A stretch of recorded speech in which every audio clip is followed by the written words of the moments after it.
A welcome to my book library. A very grounded and humble welcome to you, esteemed listener, to my book library. Today we are delving into a book that serves as a powerful antidote to the self-destructive forces of arrogance and self-importance. We are exploring Ryan Holiday's modern classic, Ego is the Enemy. This book is a sobering and vital wake-up call, drawing on the timeless wisdom of Stoic philosophy and illustrated with riveting historical examples from figures like Howard Hughes, Eleanor Roosevelt, and George Marshall. Holiday presents a compelling case that our greatest adversary on the path to success and fulfillment is not competition, circumstance, or bad luck. It is our own ego. This is not a book about suppressing ambition, but about channeling it wisely. It is a guide to replacing arrogance with humility, talk with silent action, and a sense of entitlement with a profound sense of gratitude and purpose. Our session today will be an extensive and detailed exploration structured around the three-act play of our professional and personal lives. We will journey through part 1, Aspire, where ego sabotages us when we are hungry and full of potential. We will navigate part 2, Success, where ego corrupts and weakens us when we are on top of the world. And we shall confront part 3, Failure, where ego cripples and defines us when we are brought low. This is a masterclass in cultivating a quiet, resilient, and focused mind, free from the insidious poison of pride. So let us begin this crucial study of our most formidable internal enemy. Part 1. Aspire, the enemy at the starting line. The first part of the book deals with the phase of ambition, of wanting and striving. This is where the ego is most seductive, convincing us we are destined for greatness before we have done the work. Chapter 1. Talk, talk, talk. Holiday begins with a stark warning. The person who talks the most is often the one who does the least. Ego loves to proclaim our plans and ideas to the world, seeking validation and applause. It wants to be seen as brilliant and important before any real accomplishment. But this public declaration often gives us a premature sense of accomplishment, a social reality that drains the vital energy and motivation we need to actually execute the difficult, private work. The alternative is to be silent, to be a ghost, to let your actions speak for you. The work required to achieve something meaningful is often quiet, tedious, and anonymous. Embrace that obscurity. It is a protective shield that allows your craft to develop away from the distorting pressures of public opinion. Chapter 2. To be or to do. This chapter presents a critical crossroads that defines a lifetime. You can either be someone focused on titles, status, credit, and recognition, or you can do something focused on purpose, craft, mastery, and genuine contribution.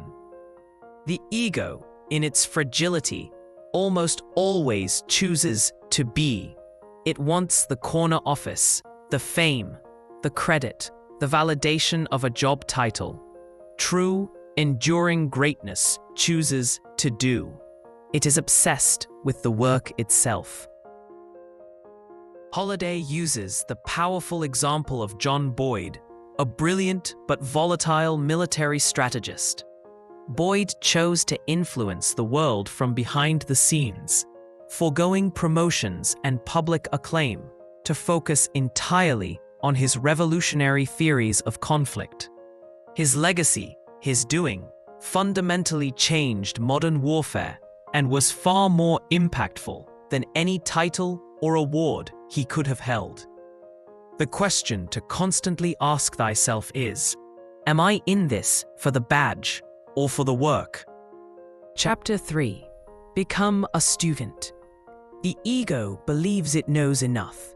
It is a know-it-all, closed off to new information that challenges its superiority. The path to mastery, however, requires the humble, open-minded posture of a perpetual student. It requires emptying your cup of pride so you can fill it with new learning, new perspectives, and new skills.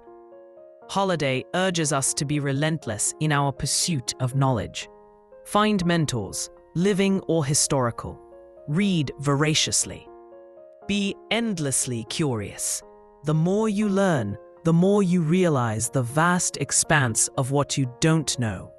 This humility is not a weakness. It is the very fuel for genuine, sustained growth.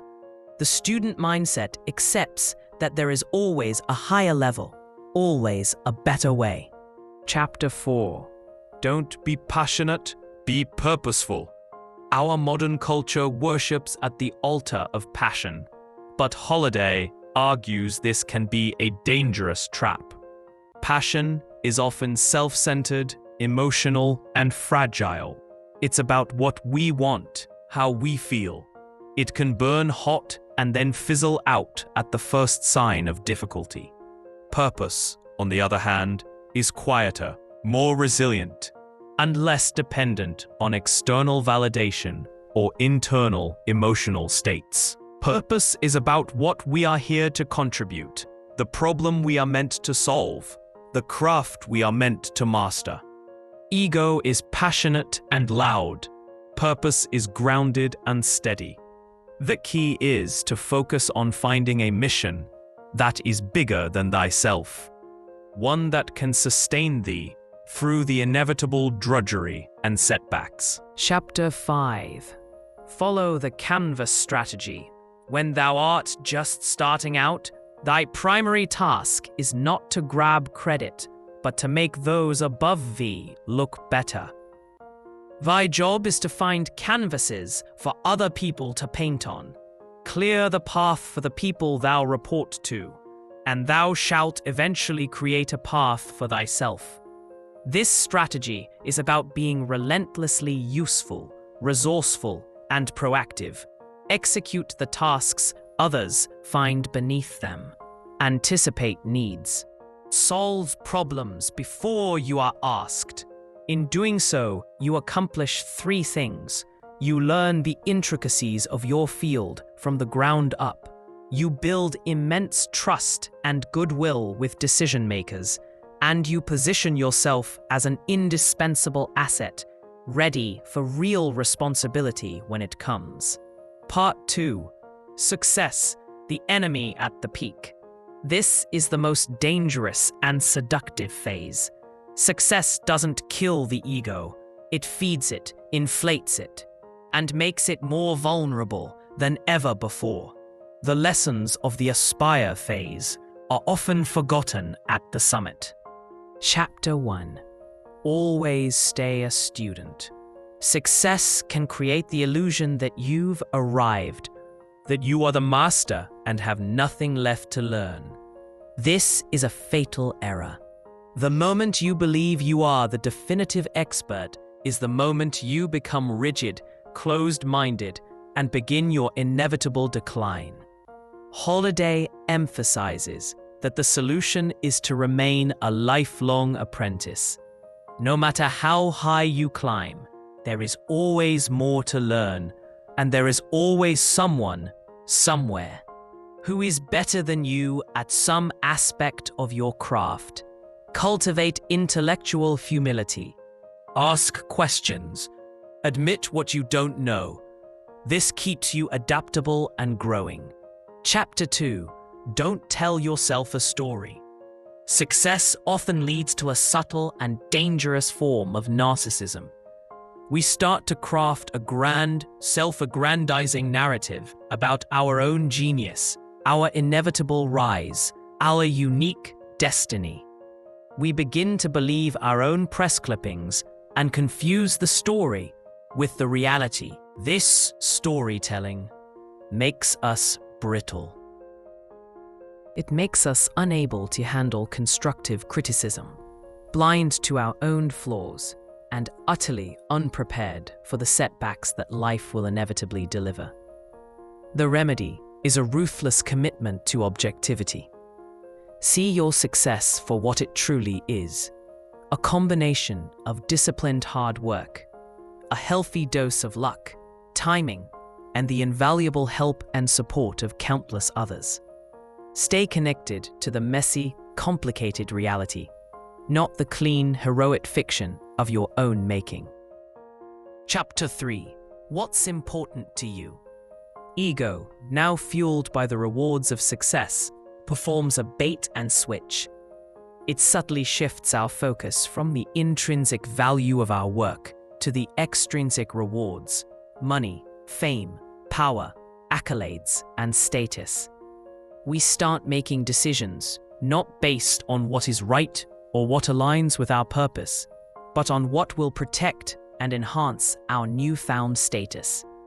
We become conservative, risk-averse, and focused on image management. Holiday warns that we must constantly, consciously reconnect with our core purpose. We must ask, what truly mattered to me when I started this journey, when no one was watching? That intrinsic motivation is what must continue to guide us, not the siren song of external validation. Chapter 4. Entitlement, the enemy of growth. Success, if we are not careful, breeds a corrosive sense of entitlement. We start to feel we deserve special treatment, that the rules don't apply to us, that we are owed continued success and deference. This is the beginning of the end, as it severs us from the reality principle and from the respect of our peers. The antidote is to actively, deliberately practice gratitude and humility. Remember that success is a gift, not a guaranteed right. Remember the struggles and the help you received along the way. Work harder after you've achieved success, not less. Stay hungry. The moment you feel entitled, you have started your descent. Chapter 5. Manage yourself. The greatest challenge of success is not managing the business or the team. It is managing yourself. It requires immense self-awareness and self-discipline to resist the corrupting influences of ego, which now has more resources and opportunities at its disposal. This means controlling your temper, your impulses, while spending, and most of all, your pride. Holiday cites the exemplary case of George C. Marshall, the U.S. Army Chief of Staff during World War II. Marshall wielded arguably more power than any other American, yet he was renowned for his calm, selfless, and principled leadership. He never lost his temper in public, never sought the limelight, and made decisions based solely on what was best for the country. He managed the global war effort because he had first mastered the art of managing himself. Part 3. Failure, the enemy in the dust. Failure is the ultimate test of character. How we respond to it defines us more than our successes ever could. Ego responds to failure with blame, bitterness, and despair. The resilient, ego-free individual responds with clear-eyed learning, adaptation, and a quiet, determined humility. Chapter 1. The effort is enough. When you fail, the ego takes it as a personal, existential insult. It's find pride in your honest effort, not in the fickle result. Chapter 2. Alive time or dead time. In the painful period following a failure, we face a fundamental choice in how we perceive time. We can see this period of struggle and obscurity as dead time, time to be endured, a pointless, frustrating purgatory to be wished away. Or we can see it as a live time, time to be used productively, a period of intense learning, preparation, regrouping, and personal transformation. Ego chooses dead time. It wallows in self-pity and complains about the injustice. Resilience chooses a live time. It asks, what can I learn from this? How can I improve? What connections can I build? How can I prepare for my next opportunity? This shift in perspective turns a valley into a training ground. Chapter 3. The dangers of ego in failure. Failure can activate a different, more desperate and destructive kind of ego. Instead of learning and adapting, we might double down on our failed approach out of sheer stubborn pride. We might blame everyone and everything but ourselves, the market, our partners, bad luck. We might make a reckless, dramatic, ego-driven comeback attempt designed to prove our critics wrong, rather than a quiet, strategic, and sustainable rebuild. The key is to approach failure with a cool, analytical, and ego-free head. Conduct an honest autopsy without shame. What went wrong? What was my role in it? What assumptions were flawed? This objective analysis is the only path to true recovery. Chapter 4. Maintain your own scorecard. When you fail, the world is often quick to write you off. The public narrative turns against you. The ego is desperate to manage this public perception, to spin the story. The resilient individual does the opposite. They ignore the external scoreboard and maintain their own internal scorecard. They judge themselves by their own standards of effort, learning, and character. What did I learn from this experience? How have I grown as a person? What principles did I uphold? This internal compass provides stability and direction when the external world is full of noise and judgment. It allows you to navigate failure with your dignity and self-respect intact. Chapter 5. Use failure as fuel. The ultimate victory over failure is not to avoid it, but to use it. Let it teach you a lasting lesson in humility. Let it show you, with brutal clarity, your true weaknesses and blind spots. Let it strip away any lingering sense of entitlement or arrogance. And then, let it fuel a quieter, more determined, and more intelligent comeback. Holiday shares the iconic story of Steve Jobs, who was fired from Apple, the company he founded. This catastrophic failure forced him to shed his ego, learn profound lessons, and eventually return to Apple with renewed perspective and humility to lead it to heights he never could have achieved without that painful interlude. Failure, when met without ego, is not an end. It can be the necessary catalyst for your most important beginning. The lifelong war against the self. As we conclude our deep and thorough exploration of ego is the enemy, the message is clear, consistent, and sobering. Ego is the silent saboteur at every single stage of our journey. In aspiration, it makes us talk instead of act and seek recognition before accomplishment. In success, it makes us soft, entitled, and disconnected from our purpose. In failure, it makes us bitter, defensive, and incapable of learning. The antidote is not a single action, but a conscious and continuous practice, a discipline. It is the daily commitment to humility over arrogance, to purpose over passion, to silent action over empty talk, and to resilient learning over brittle pride.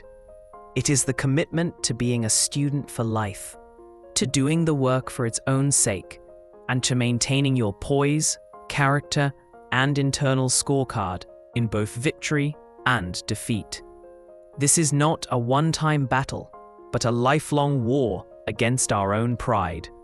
The goal is not to eradicate the ego, and likely impossible task, but to master it, to put it in service of your purpose.